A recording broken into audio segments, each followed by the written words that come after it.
Physics में बात करें अगर, तो फिजिक्स में जैसे पूछा गया था धारा का मात्रा क्या होता है, आवेश का मात्रा क्या होता है।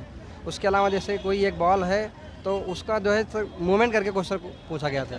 मोमेंटम का पूछा गया था, ऐसा यूनिट क्या होता है। ये कुछ न्यूमेरिकल वगैरह पूछे गए थे? तो न्यूमेरिकल पूछे गए थे, फिजिक्स में न्यूमेरिकल कैसे थे बताइए कुछ। सब बता तो रहे हैं, जैसे कि एक 20 किलोग्राम का आदमी है तो उस पर कितना न्यूटन का बल लग रहा है, ये क्वेश्चन था न्यूमेरिकल। अच्छा ये बताइए कि टीचिंग एबिलिटी का कैसे था सवाल? का सरल सवाल है, नॉर्मल क्वेश्चन थे लेकिन परिभाषाएं पूछा था।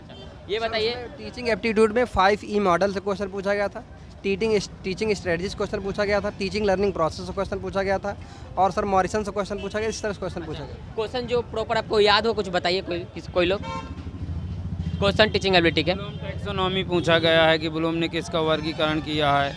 इसके बाद आपका ब्लूम के अलावा वो पूछा जा रहा है कि 5P मॉडल से पूछा है सर।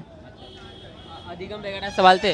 अधिगम के सवाल पूछे गए हैं कि विद्यालय में जो है जैसे पाठ्यक्रम का क्या परिवेश पाठ्य पुस्तक कौन सी है पूछा। पाठ्य पुस्तक तक का क्या मतलब है, क्या किस पे इसके बाद ये जो है शिक्षण का मतलब पाठ्यक्रम पे क्या प्रभाव पड़ेगा, ये सब सारे कुछ। इक्विपमेंट ट्रेनिंग के बारे क्या बोलते हैं, इक्विपमेंट टूल्स के बारे में था कुछ ट्रेनिंग के बारे में बताया गया, माइक्रो टीचिंग के कोई बताया गया, पार्टिकल बताया गया क्या इसमें प्रभाव डालता है, कौन से इसके गुण होते हैं, ये सब क्वेश्चन। अच्छा ज्योग्राफी से कुछ सवाल थे जो 20 नंबर जीके जीएस है उससे ज्योग्राफी से 2 क्वेश्चन थे सर। हीराकुंड बांध पूछा गया था क्वेश्चन, हीराकुंड बांध कहाँ है, और एक पश्चिम बंगाल से रिलेटेड कोई क्वेश्चन पूछा गया था कि ये दोदा बेटा की नील पहाड़ी पूछी गई है। दूसरा एक पूछा गया है कि जो मानसून है पश्चिमी मानसून विक्षोभ वाला दे रहा है, मतलब जाड़े वाले मतलब ऑप्शन क्वेश्चन बना रहा है लेकिन 2 ऑप्शन रख रहा है। वही ऑप्शन सही ऑप्शन 2 ऑप्शन। हाँ ये थोड़ा प्रॉब्लम है। क्वेश्चन किया ऐसे 3 क्वेश्चन में 2 ऑप्शन रखे हैं। एक रीजनिंग में भी था। हाँ एक रीजनिंग बाद 2 रिपीटेड था। मैथ से कैसे सवाल थे? मैथ नॉर्मल थे सर कितने थे? एग्जाम। मैथ लगभग 5 सवाल 5 थे। 5 याद है? नहीं याद नहीं बोला। एक पूछा था चक्रवृद्धि ब्याज से था, दिया था 16 मतलब चक्रवृद्धि ब्याज बताइए आप। दिया था अमाउंट दिया था 16,000 का 2% की दर से 10% की दर से मतलब नॉर्मल सवाल छमाही छमाही वाला जी। कल भी छमाही वाले सवाल 2 थे। वर्ष की दर से Average age का 5 पूछा 2 वर्ष की जाएगा। दर से 10% पर छमाही गणना कीजिए। और कुछ था मैथ से?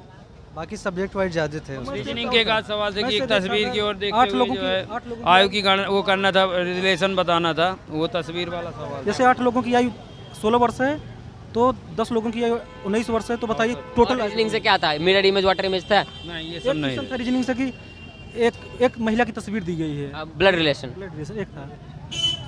अच्छा और फंसाया गया क्वेश्चन था सर, हमको लग रहा है ऑप्शन इसमें आ ना रहा था ना। हाँ नहीं रहा था। हाँ कई लोग बोले कि गलत है।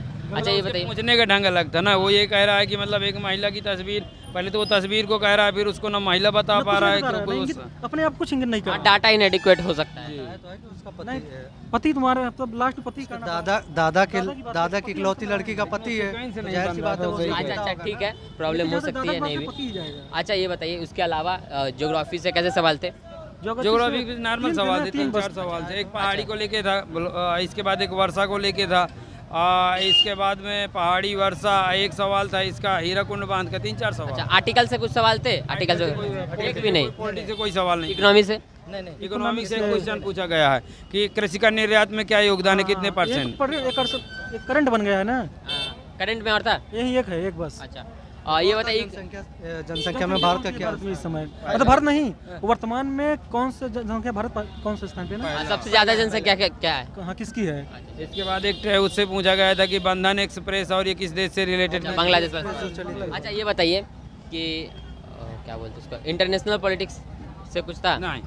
अच्छा ये बताइए वर्ल्ड ज्योग्राफी से कुछ था? लेकिन पेपर बहुत लेंदी था, मतलब पढ़ने वाला लड़का अगर जो 10 दिन पढ़ा होगा 5-6 से पहले तो कुछ तैयार रहा होगा, 2-3 घंटे पढ़े, 5-6 घंटे, लगभग 5 घंटे अच्छा कर जाएगा, लगभग 100 के पार। टाइम का थोड़ा अभाव था एग्जाम को लेकर के, नहीं एग्जाम साइंस पेपर में। जी। बाकी ये जो 50 मार्क्स है वो सही था? पेपर सरल था, पेपर कठिन नहीं कहा। मेरा सब्जेक्ट कॉम्बिनेशन गलत हो गया थोड़ा सा, मेरा मैथ था, पता नहीं कैसे साइंस हो गया, मुझे आना पड़ा देने। अब क्या करें? अच्छा अब कोई ये मत बीएससी का कोई प्रॉब्लम है? सुधार हो तो करवाइए सर, कोई अगर सुधार हो तो करवाइए कैसे भी। कंप्लेन आपने रजिस्टर किया? कंप्लेन किए थे हम लोग, यहाँ गए थे ऑफिस में तो वो लोग कहे कोई दिक्कत नहीं, अब जाइए आप लोग, कुछ नहीं होगा। तो हम नहीं जा पाए हाई कोर्ट, लेकिन लड़के हाई कोर्ट गए, वहाँ भी नहीं सुना गया। देखिए कंप्लेन कर दीजिए, बाद में कुछ हो सकता है। मैं हाँ सर, हम कहे पेपर दे दीजिए, हम कहे नहीं देंगे तो फिर पछताएंगे। दे दीजिए, जो मिल रहा है अभी दे दीजिए, दे दीजिए बाद में अपना कंप्लेन। न कठिन था ना सरल था, लेकिन मीडियम में था।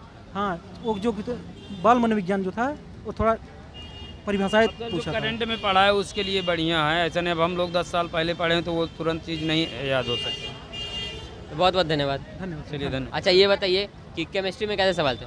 सर केमिस्ट्री में जो क्वेश्चन थे 9, 10th एनसीईआरटी जो पढ़ के जाएगा बच्चा एकदम नॉर्मल सभी क्वेश्चन। तो एनसीईआरटी से ही पूछा जा रहा है साहब में ये तो। क्वेश्चन पेपर वैसे इजी है, कोई उसमें कठिनाई नहीं है हल करने में। 9, 10th और 12th तक का एक लेवल आ क्वेश्चन रहा सर है। पूछा गया था पीएच लेवल से पूछा गया था। एक जो कोई कंपाउंड है और वो जो है उसको जो है किसी से मतलब लाल लिटमस को नीला कर देता है, अच्छा। उसका पीएच कितना है। अच्छा अच्छा अच्छा। क्षार और वो उसमें से करा था क्वेश्चन ना। अच्छा ये बताइए बायोलॉजी के और बाकी सवाल कैसे थे? बैक्टीरिया वगैरह, कवक वगैरह से? बैक्टीरिया से क्वेश्चन आया था ये कि कौन सा क्वेश्चन था? बैक्टीरिया का युग में पूछ रहा था, 4 ऑप्शन थे उसमें 3 जो है बीमारियां थी बैक्टीरिया द्वारा, तो उसमें से कोई एक ऑप्शन सही था। अच्छा और भी एक फैमिली भी पूछा था कि बैक्टीरिया किस फैमिली से आती है। टैक्सोनॉमी से रिलेटेड कोई सवाल? टैक्सोनॉमी नहीं सर, उसमें हेरिडिटी था, अनुवांशिकता हाँ से क्या था सवाल? कोई बीमारी थी और वो उसके अलावा और कोई सवाल थे? आलू की बीमारी से पूछा गया, आलू का झुलसा रोग किससे होता है। और भी कोई बीमारी से? Blight potato disease. हाँ बैक्टीरिया। तो दोस्तों ये थी हमारी फर्स्ट स्टेप की वीडियो। उम्मीद करता हूँ वीडियो को पसंद आया। वीडियो पसंद आया तो वीडियो को लाइक करना न भूलें। अगर आपने हमारे चैनल को सब्सक्राइब किया तो चैनल को सब्सक्राइब कर ले और साथ ही ऑल नोटिफिकेशन ऑन कर ले ताकि हमारे सारे वीडियो की नोटिफिकेशन आप तक पहुँचा करें। वीडियो देखने के लिए बहुत बहुत धन्यवाद।